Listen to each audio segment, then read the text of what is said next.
What's up, junkies? Hope everybody's doing well. Listen, we're going to do a video we spoke about a few months ago.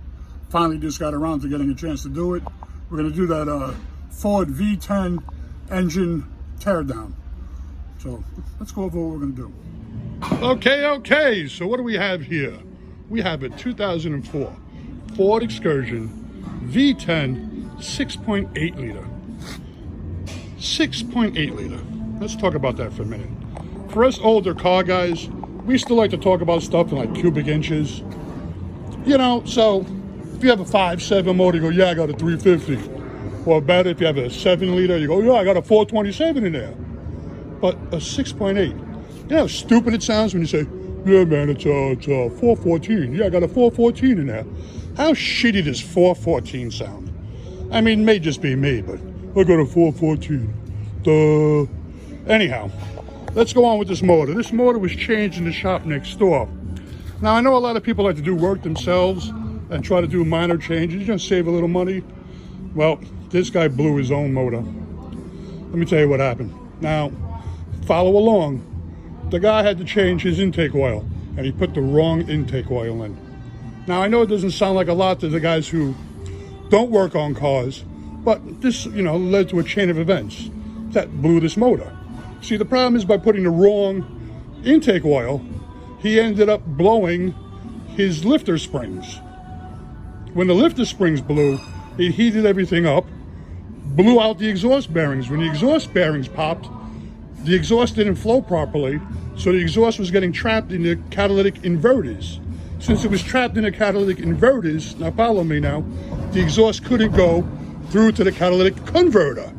So everything backed up. And what happened is he ended up breaking the crank valve. When the crank valve went, that's it. Motor shot, finished.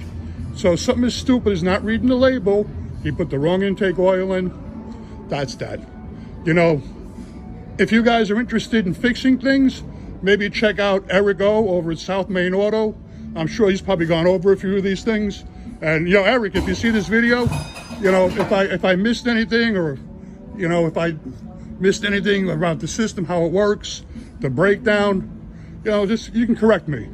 But anyhow, let's get Roman over here, get the motor lifted up onto Junk Force 1, and tear it down.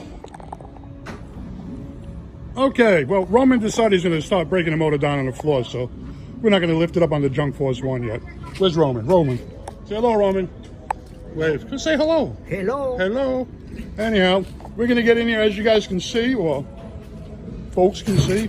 I keep saying guys, I'm going to get in trouble. I'm sorry. As we can see, here's the cylinder head, and the cam is on top of the head. So that's called an overhead cam. We're going to take out these camshafts. At least I think that's called an overhead cam. Like I said, we break shit for a living, don't fix it. But we're going to break this stuff down and come back in a minute or two, see where we're at. Okay, well, Roman's got the motor lifted up. Before we can take the cams off and work on the cylinder heads, we got to take off this front cover, which is the timing chain cover, for those of you who don't know. Now, this is quite a job, so if you wonder when you go to a shop to change a timing chain, it's something that's so expensive. This is pretty much the whole front half of the motor.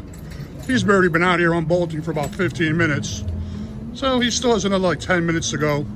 But once we get this cover off, we'll be able to pop the timing chain, which is here, and we'll be able to take the cylinder, the cams off, and take the cylinder heads off.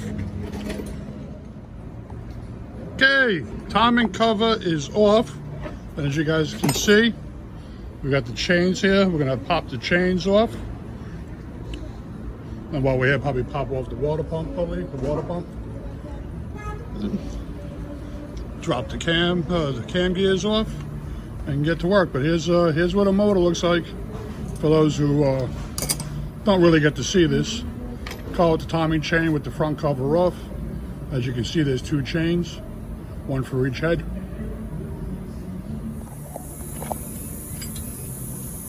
And taking off one chain. If I was skinny, I could make that a belt. Never fit me though.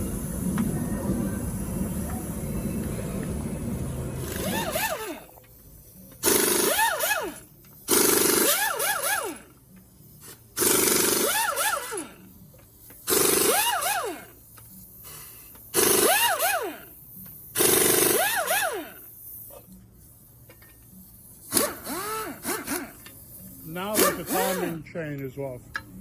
We're taking off the camshaft. After we get the camshafts out, we'll be able to loosen the cylinder heads, pop the heads off. This one? Okay, well apparently I don't even break things good. Forget about fixing them. Roman's told me that we're actually not taking the cam out, but we're taking the whole head off. So Roman's gone ahead and unbolted the cylinder head, and looks like he's getting ready to pop it off. Booyah! Look at that. And little Junkie's grabbing the other head. Well, he's trying to at least. Wiggle it, wiggle it. Nope, guess not. Anyhow, folks, here you go. There's 5 cylinders. They're all full of water from sitting out in the rain waiting for me to do this video. There's your cylinder head with the exhaust manifold. The exhaust bearings burnt off, so they're not there for me to show you, but normally they go like right about there. For those who don't know, that's where the exhaust bearings go.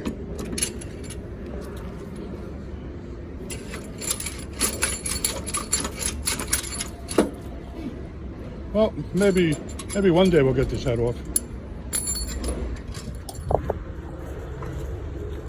Okay, both heads are off. Now we have to get this up, turn it upside down, get working on the crank. Okay, Roman's got the engine turned upside down. He popped off the oil pan. And we're to get in there and get the crank. This is the crank, guys, for you subscribers who really aren't so familiar with engines. It's the crank. Crank's attached to connecting rods, and connecting rods are attached to the pistons. Now, probably what he's going to have to do, because there was a lot of water in there, is probably going to have to hammer out the pistons. But we'll get to that after he gets his crank out and see what we can do. Okay. Crankshaft is all unbolted. Pistons are unbolted. Let's see what we got. Ready to lift out the camshaft. I think. Whoa! Look at Roman. Let's show him. Okay, folks, there's the camshaft. Now we got the pistons left in there. Let's see if they come out. We're gonna have to bang them out.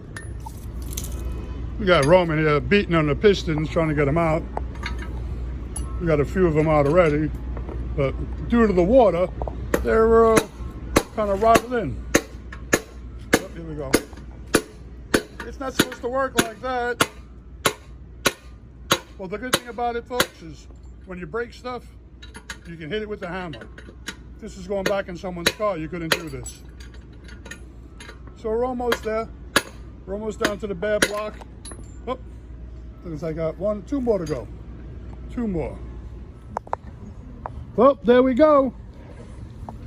Ford V10 block, all broken down to the bad block. Everything's been removed, well, with the exception of the water pump.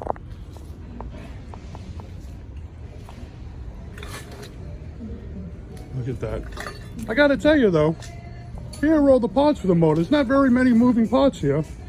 When you've got the 2 cylinder heads, you got a crank, timing chains. That's really it. Oh, and obviously the pistons. Now this is everything that came off the motor with the exception of this little pile of garbage, which is the nuts, bolts. So not much there. But here you have it, folks. Ford 6.8 liter 414 V10 block. Now, I got to figure out what to do with it. So I got to clean it up. So I think I'm going to send little Junkie down to the parts store, pick up a box of steam, and clean it up a little. Then maybe I'm going to send it out and get it sandblasted. Maybe we'll make, I don't know, a table out of it, put it in the office. Or I think I can fit some wine in there. So maybe we can make it a gearhead wine rack. Have 10 bottles of wine there for the office for when the NutriDrop boys swing by and get a little tuned up. I don't know. I got to figure this one out. But anyhow, guys, thank you so much for watching. Please like, comment, and subscribe. Please subscribe. I have a very, very humble goal for the end of the summer. I would love to have 20,789 subs by the end of the year. Now, You may be saying, Junkman, 20,789, where'd you come up with that number? Well, that's how many seats fit in Madison Square Garden. I would love to have enough subs to say I can fill Madison Square Garden. So everybody, please like, comment, subscribe, share. Peace. We'll see you guys later.